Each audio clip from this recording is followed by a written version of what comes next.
법무부 장관님, 네. 극우 유튜버들의 선전 선동 현장 영상들이 많이 있는데 네. 이것들이 좀 삭제되고 있는 거 혹시 아십니까?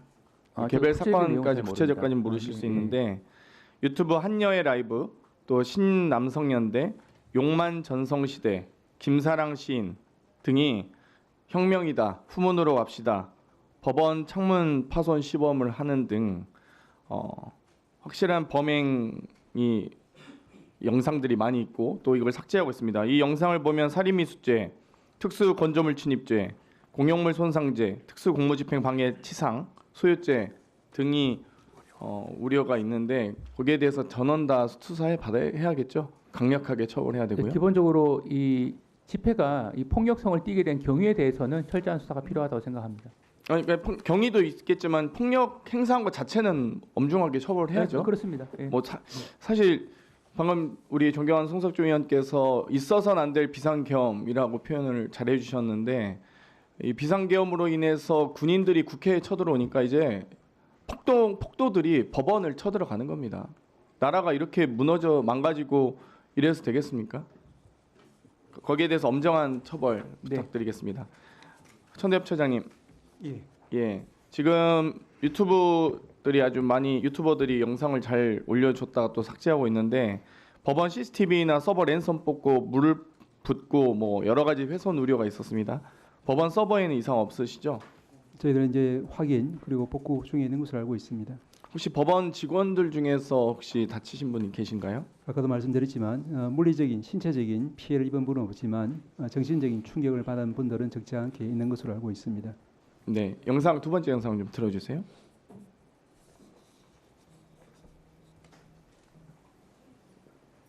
판사 죽이러 가잖아요. 판사 어디 있어? 기각을 지금 때렸으면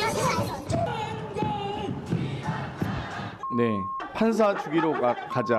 차은경 어디 있어?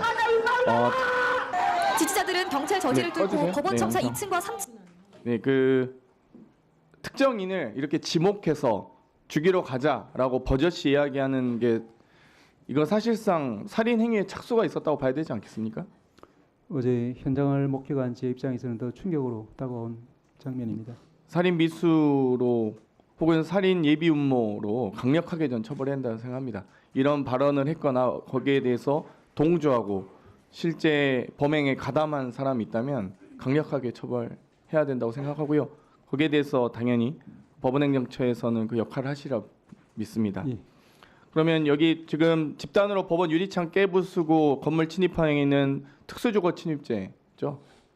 뭐 단정적으로 말씀드릴 수는 없지만 여러 가지 죄가 성립 가능할 법원 내 수 있습니다. 시설물을 마구잡이로 파괴한 행위는 공용물 손상죄일 것 같고요.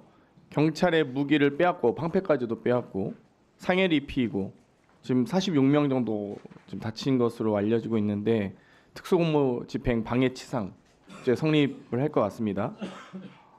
이 소유죄까지도 다 포함된다고 생각하고요. 근데 여기에 교사 영상들도 많이 있습니다. 전광훈 목사는 서울구치소를 들어가서 강제로라도 모셔 나와야 한다.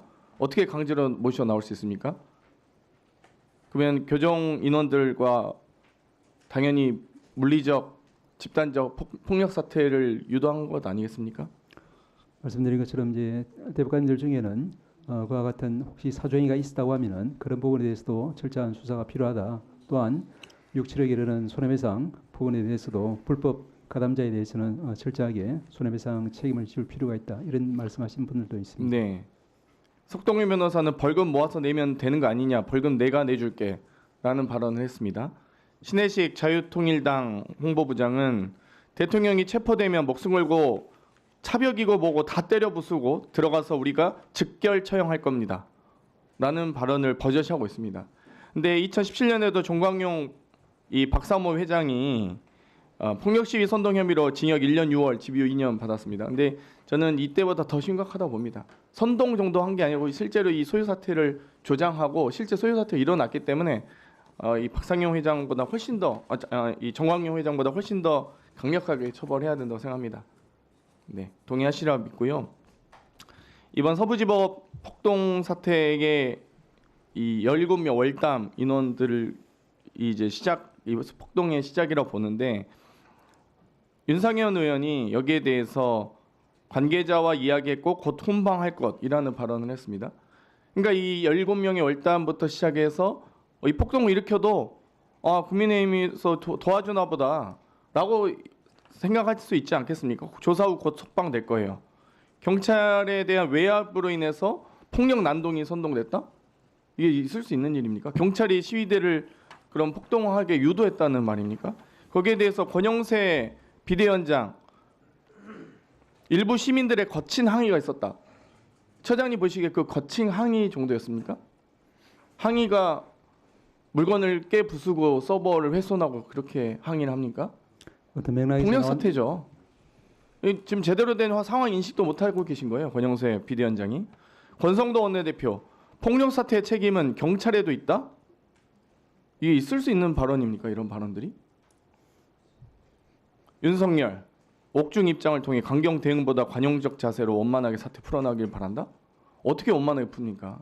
이미 폭력을 조장하고 물건을 손괴하고 난동을 부린 사람들을 상대로 이게 있을 수 있는 일입니까? 김재원 국민의힘 최고위원, 전 최고위원 윤석열 대통령의 12.3 내란 사태는 성전이다. 지지자들은 십자군이다. 이양수 의원 성숙한 시민의식의 경의와 감사를 표한다? 이게 제대로 된 사람들입니까 이게? 여기에 대해서 저는 내란 폭동 사태에 대해서 옹호하거나 이 폭동 사태에 대해서 마치 관용적 자세를 보일 것으로 유도한 사람들 모두 다 처벌해야 되는 사태. 강력하게 조치해주십시오. 모두 권형세, 권성동, 이양수, 김재원 모두 다 고소해 주십시오. 법원에서. 예, 저희 법원에서 이 사태를 엄중하게 보고 있다는 말씀 다시 한번 드릴 수 있고요. 그리고 이제 아시다시피 법치주의가 자칫 유리와 같이 약할 수도 있습니다. 그래서 저희들은 정말 간곡하게 저희들이 바라는 바는 우리 이제 그 모든 법조인이거나 비법조인이거나 헌법기관에 몸담고 있는 모든 분들은 정말로 이제 말씀이라든지 또 행동이라든지 이런 부분이 우리 법치주의를 이제 절대적으로 성원하고 이제 지키겠다는 강한 의지를 보여주셨으면 그런 가운데서 절제와 자제의 말씀들을 해주셨으면 하는 그런 강한 바람이 있습니다. 네, 장경태 의원님 수고 많으셨습니다. 다음은 존경하는 장동혁 의원님 질의해 주십시오.